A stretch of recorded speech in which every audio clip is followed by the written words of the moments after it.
રામનવમી ભગવાન રામના જીવનની અજાણી કથાઓ રહસ્યો। શું તમે જાણો છો કે ભગવાન શ્રી રામનું નામ રામ જ કેમ રાખવામાં આવ્યું હતું? અથવા એ વાતનું રહસ્ય શું છે કે જ્યારે ભગવાન રામે દેહત્યાગ કર્યો ત્યારે હનુમાનજીને પૃથ્વી પર કેમ રોકી રાખ્યા હતા?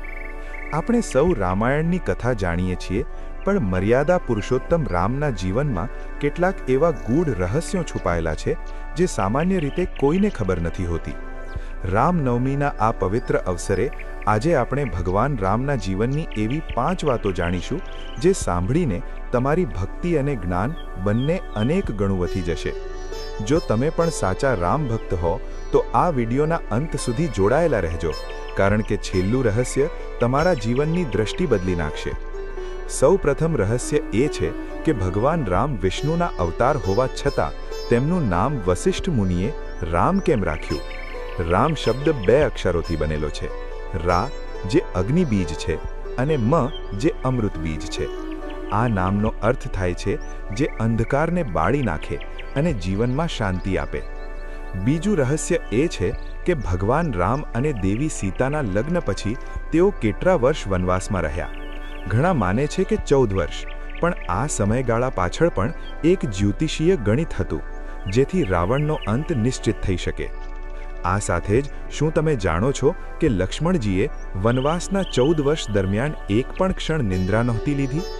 આ તપસ્યા પાછળનું કારણ મેઘનાદનો વધ કરવાનું હતું, જેને માત્ર એ જ મારી શકતું હતું જેણે નિંદ્રા પર વિજય મેળવ્યો હોય।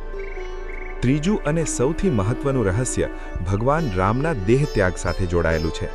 જ્યારે રામજીનો પૃથ્વી પરનો સમય પૂરો થયો ત્યારે કાળ પોતે તેમની પાસે આવ્યો હતો, પણ હનુમાનજીની ભક્તિ એવી હતી કે કાળ પણ અયોધ્યામાં પ્રવેશતા ડરતો હતો।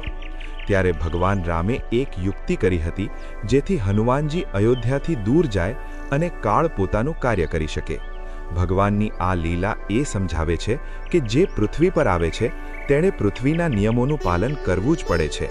ભગવાને સદેહે સરયુ નદીમાં પ્રવેશ કરી પોતાના નિજધામ પ્રસ્થાન કર્યું હતું, પણ હનુમાનજીને પૃથ્વી પર અમર રહેવાનું વરદાન આપ્યું હતું, જેથી ભક્તોને રામ નામનો સહારો મળતો રહે।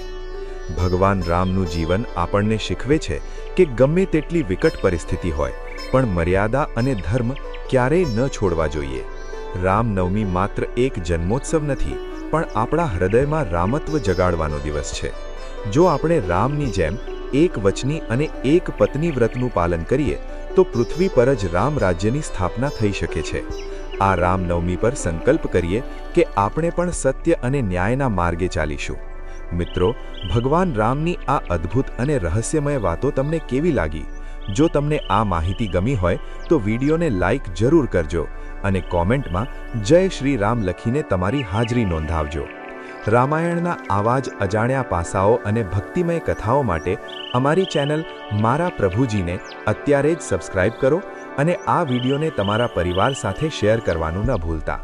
ભગવાન રામ આપ સૌના જીવનમાં સુખ અને શાંતિ લાવે। જય શ્રી રામ।